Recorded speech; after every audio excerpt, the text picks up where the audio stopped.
Menteri Keuangan Sri Mulyani menyatakan membaiknya perekonomian global merupakan sinyal positif bagi Indonesia, khususnya sektor ekspor dan investasi.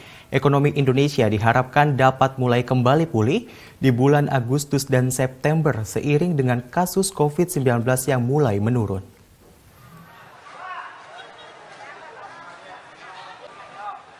Penyebaran virus corona varian Delta menyebabkan penurunan kembali ekonomi pada bulan Juli seiring dengan pembatasan mobilitas yang diterapkan oleh pemerintah. Menteri Keuangan Sri Mulyani dalam Kongres ISEI ke-21 yang digelar secara daring pada Selasa 31 Agustus menyatakan, roda ekonomi mulai meningkat kembali di bulan Agustus setelah penyebaran COVID-19 berhasil ditekan. Semakin membaiknya ekonomi global dipandang oleh Sri Mulyani sebagai sinyal positif untuk Indonesia, terkhusus untuk sektor ekspor dan investasi.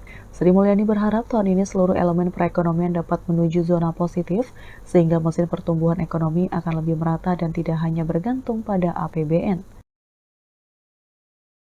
Kita berharap mulai bulan Agustus dan September nanti akan momentum pemulihan terus kemudian terjaga kembali.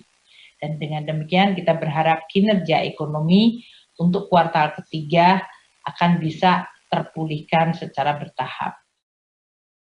Menteri Keuangan menegaskan strategi penanganan COVID-19 di Indonesia bertumpu pada 3 indikator meliputi kesehatan, ekonomi, dan sosial. Senada dengan itu, Ketua Umum Kamar Dagang dan Industri Indonesia Kadin, Arsyad Rashid, mengapresiasi sejumlah kebijakan pemerintah yang memperhatikan para pengusaha di tengah gelombang pandemi.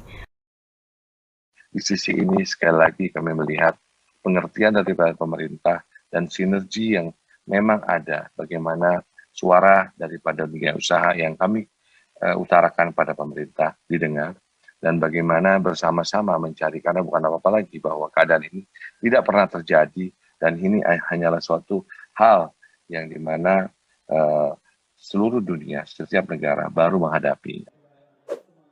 Arsyad berharap para pengusaha dapat melakukan dialog secara intensif dengan pemerintah guna memperkuat strategi ekonomi sejalan dengan penanganan sektor kesehatan.